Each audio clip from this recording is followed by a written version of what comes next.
Ilona, thank you so much for joining us here at Super Investor. This conference has always looked very closely at the relationship between GPs and LPs. How do you see that's evolving, and how will that help in facing the challenges of 2019 going ahead? Well, first of all, thank you for having me.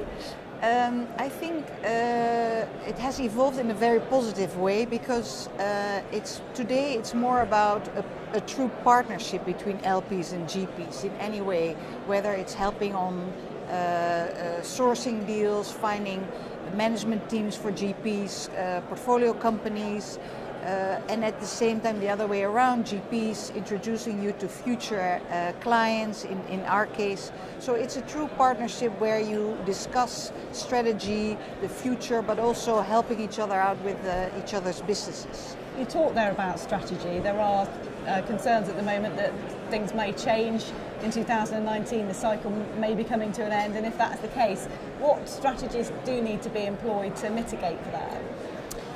Yeah, so no one knows really when it comes to an end, and everyone is talking about it, but it's important that the strategy doesn't involve a lot of debt, clearly.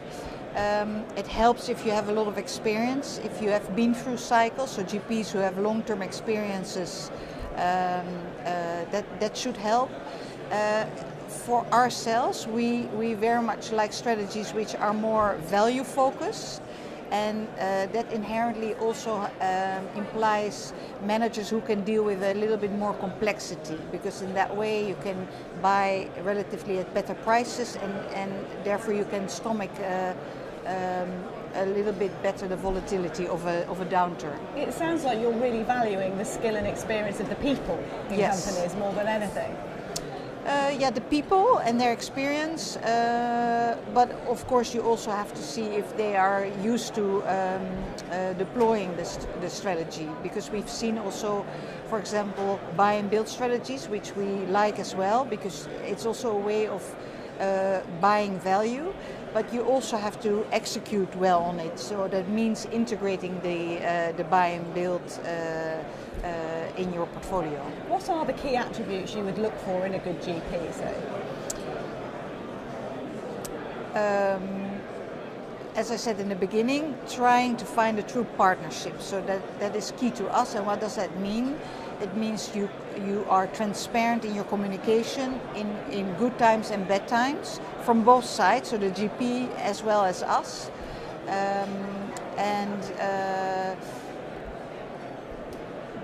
Being able to deal with complexity, I would say. Do you think the improvement in that relationship between GPs and LPs has helped change the reputation of the private equity industry as a whole? It's made them appear more transparent and trustworthy to the general public? Yeah, there's a long way to go still. It feels that the public still doesn't really understand our asset class, or doesn't want to understand our asset class. But I think as an industry we're doing a lot more to explain what we're doing, being more transparent, and frankly it's also because of increased regulation that we have to be more transparent about costs we're making, about how we deploy the beneficiaries' capital. With that in mind, what do you see as the opportunities going forward now into 2019, with all that you've said about where we're at in terms of the market and the relationships that you've built? What do you see as the key opportunities?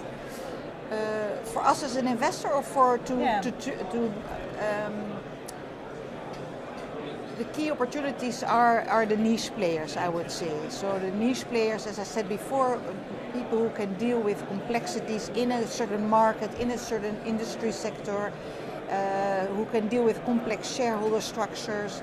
And in our point of view, that's generally found at the lower end of the spectrum, whether that's venture capital or lower mid-market buyouts, or specific credit or infrastructure strategies, which are not what we call in the mainstream plain vanilla opportunities. And any particular sectors or geographies that you're particularly interested in, do you think? Well, we like the healthcare sector. There's increasingly more opportunities out there. But having said that, the US is a very homogeneous market. where there are very good industry sector focused players. But in Europe, we tend to also back people who focus on several verticals, sometimes including healthcare, sometimes not, because of the diversity of Europe, it doesn't always merit a pure sector-focused strategy. Interesting to hear your insights. Thanks so much for joining us, Ilona. Thank you.